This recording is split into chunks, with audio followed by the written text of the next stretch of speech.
everyone, and welcome to today's I Love Learning podcast. If you don't know the two people who are my guests today, you are certainly going to learn about them today. They are one of the two most amazing people that I personally know, Alex Decker and Julie Decker. Alex is going to introduce himself, and so is Julie. But I want to tell you how I know Alex. So Alex is a young entrepreneur. He has invented a lot of different businesses. One, he came up, if you guys don't know this, with our company, he came up with Dizzle Chester. That was actually his idea, which was super impressive. He has a lot of different businesses, which I'm sure are going to come up today. And Julie is our director of operations. So, Alex, introduce yourself. Tell us a little bit about yourself and tell us what you're passionate about. So you probably already know my name. A couple things I enjoy. I like cooking, I like gardening, I like music, and I'm also really good at memorizing military history. What? I didn't know that. You're good at memorizing military history? Okay, that's good to know. That's outstanding. What are you passionate about?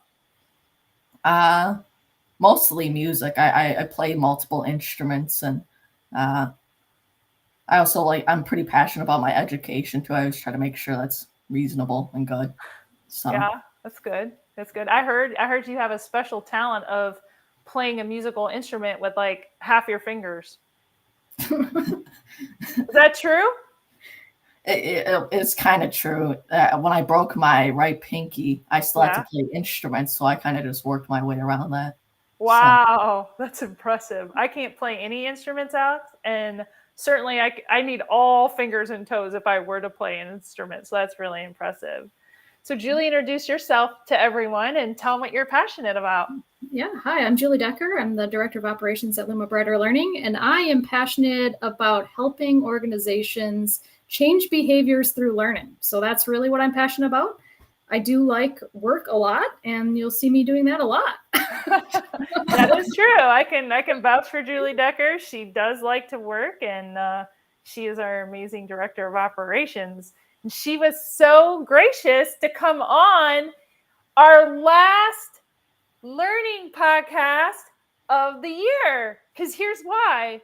They are my guests because we wanted it to go out with a bang and some awesome information for you today and to be inspired because both Julie and Alex are inspirations. And so, with that, Alex, why don't you share with everyone what inspires you? What really drives you and inspires you? uh, Probably to be successful and have better outcomes in the future as well, probably in the present as well, probably just to strive to keep good grades and probably also work on other skills like music and probably my entrepreneuring business. Yeah, absolutely. That's outstanding. Yeah, when you work hard at school and you have a really deep drive, it really helps you accomplish what you want to accomplish. That's awesome. Julie, what about for you? Yeah, I'm always looking for opportunities to grow and build on what I know. So, really, from my perspective, it's continuing to build growth in my life. Hmm. I like both of those. Those are really strong answers. I think sometimes it's difficult for people to find kind of what inspires them and they really have to dig deep. And it seems, Alex, like a lot of this comes naturally to you. I remember when I met you and you were talking about your salsa business.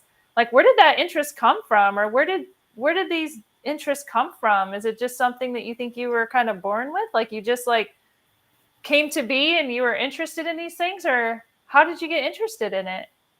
I don't know. I kind of just found an upbringing in cooking. A lot of my family members are pretty good at it. So I guess I That's kind of good. just naturally like Yeah. flew towards that. So Got it. Okay. Cooking goes in your family. Julie, what do you cook? This is new. You cook something It's good?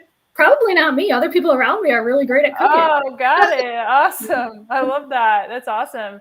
So, I know, Alex, you're really good at school. You excel in school.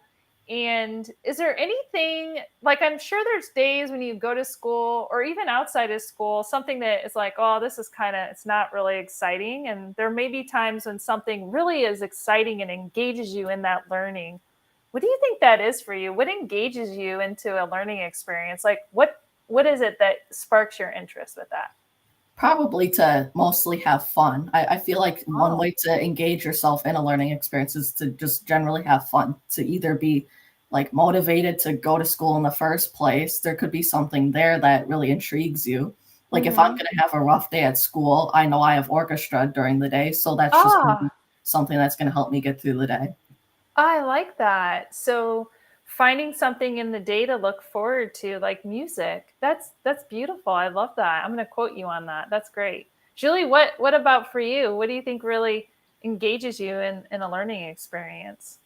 Yeah, I'm engaged by anything that is competitive. So I'm incredibly Hmm. competitive. And so if there's competition engaged, I will hop on that and immediately begin learning faster.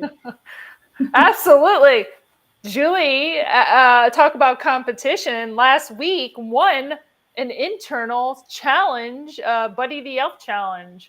She even beat our dogs out. She created a specific video. What was the video exactly created in?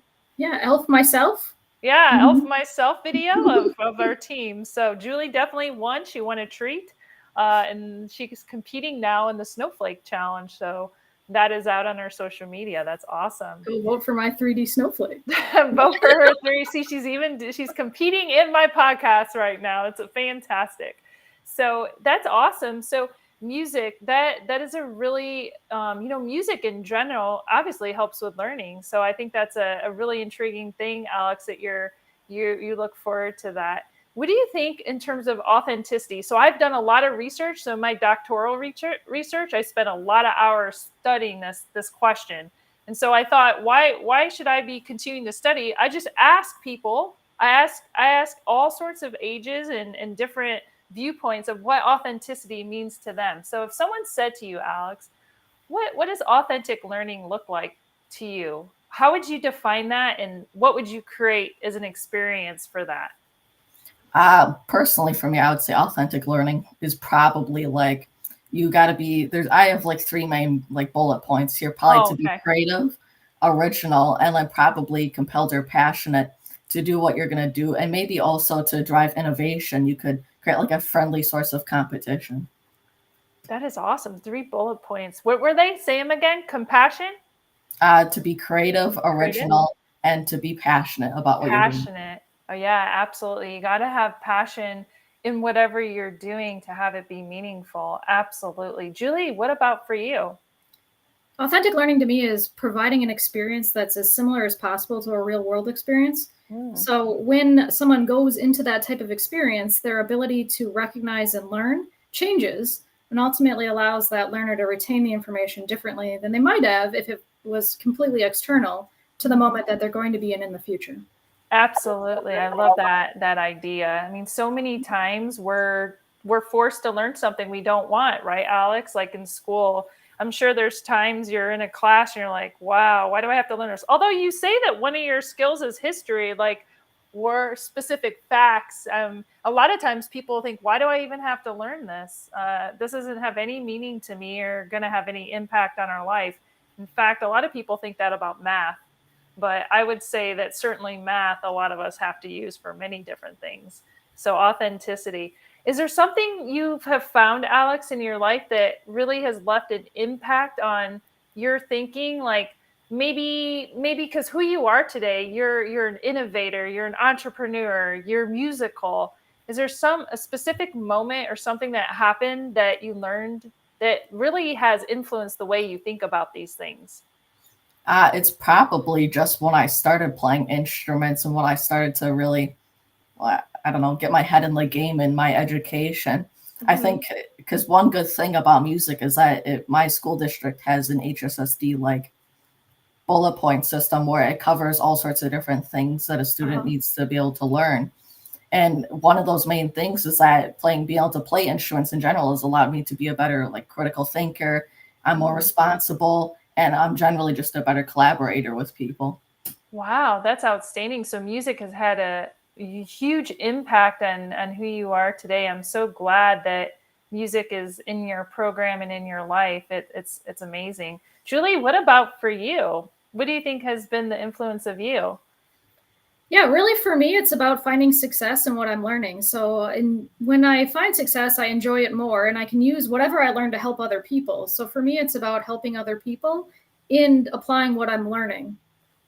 That's excellent. And I think that there is a lot of opportunity, not even within the work environment, but every day there's so many opportunities to help people in overcoming kind of some of these challenges. And a lot of times, Alex, I'm sure you have friends in school or in music that, maybe they've had a learning hurdle, or maybe there's been something in their life that has maybe prevented them from moving forward in this way of thinking.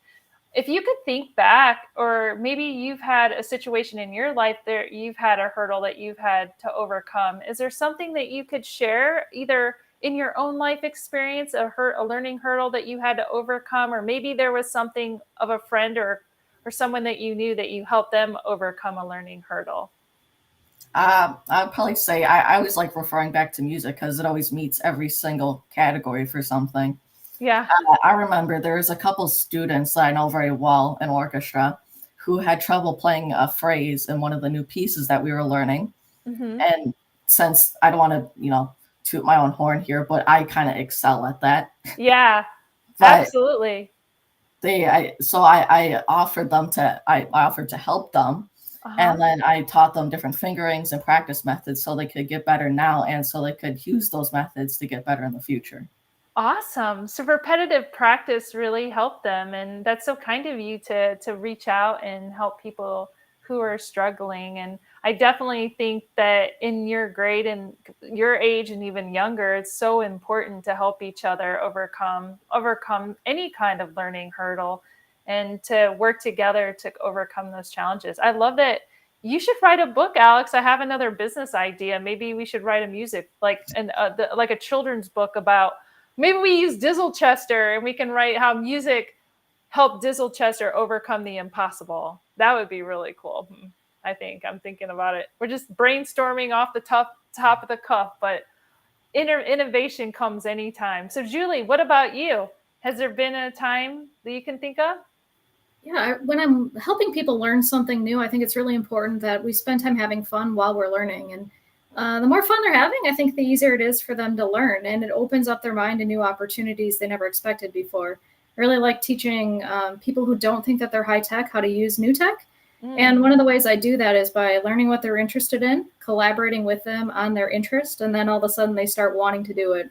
And so if you like fishing or you like crafting, finding applications that they can begin engaging with and their learning really accelerates once they have something fun to do. Ah, I like that. Thanks for helping me learn our CRM. Julie helped me learn. I actually like technology and I need help, right? So it's okay to ask for help. I think that's really the key. If you need help, ask for it. People around you will help you. Alex helps his friends. All they had to say was, "Look, I'm struggling. I need help." And Alex excels and he can help in that. So everyone has special talent that they can help others in, and I really appreciate that. Finding the fun, finding what's fun, finding kind of what makes you excited. And it's interesting. I often have people contact me through LinkedIn or through email, and they say to me, Alex, that they've lost their passion. I mean, it's an interesting thought to lose your passion. If somebody came to you at school, or maybe at music class, and they said to you, Alex, I've lost my passion to learn. What advice would you give to them?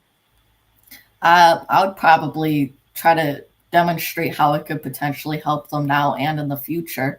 And if they really don't think it's good for them, I could potentially direct them to different opportunities of things that they might enjoy more that could help them just as much. Oh, I like that. Really trying to point them in the right direction. That's awesome. Julie, what about for you? What would you say to them? I would say give it a try, even if you're not excited about it. Sometimes you gain excitement as you go down the line. As you try harder and harder, you gain excitement because you learn something new that you didn't realize you needed or might need for the future. Yeah, to just give it a try, right? I mean, there's no sense of not trying, because it can open new doors for you and open new doors for your life. Absolutely. Alex, is there anything that you want to share today on my podcast? Any advice, anything at all that you think is important for our learning audience to walk away with as we leave 2023 and we go into 2024, a brand new year? I wouldn't say I'm very good at quotes, although maybe if you're having troubles ahead, maybe you could look at how you could potentially like fix them now. So like maybe you could, I don't know, if you have something that you think could potentially you'd struggle with in the future, you could probably try to fix it now so then it wouldn't bother you in the future. Got it. I like that. That's a great one. What about for you, Julie? Any lasting advice as we enter into a new year, 2024? Yeah, I hope everyone remembers it's really easy to be kind. So being kind is way easier than not being kind. And I think in 2024, kindness is the place to start. I like that. And with that, we will leave 2023 behind and we will go into 2024 with kindness and love. Thank you all today for joining Julie Decker and Alex Decker. Julie, if someone wants to reach out, where can they reach you? They can reach me at Julie Decker at LinkedIn. Otherwise, learnwithluma.com at Julie Decker. Awesome. Thank you, everyone. Have a great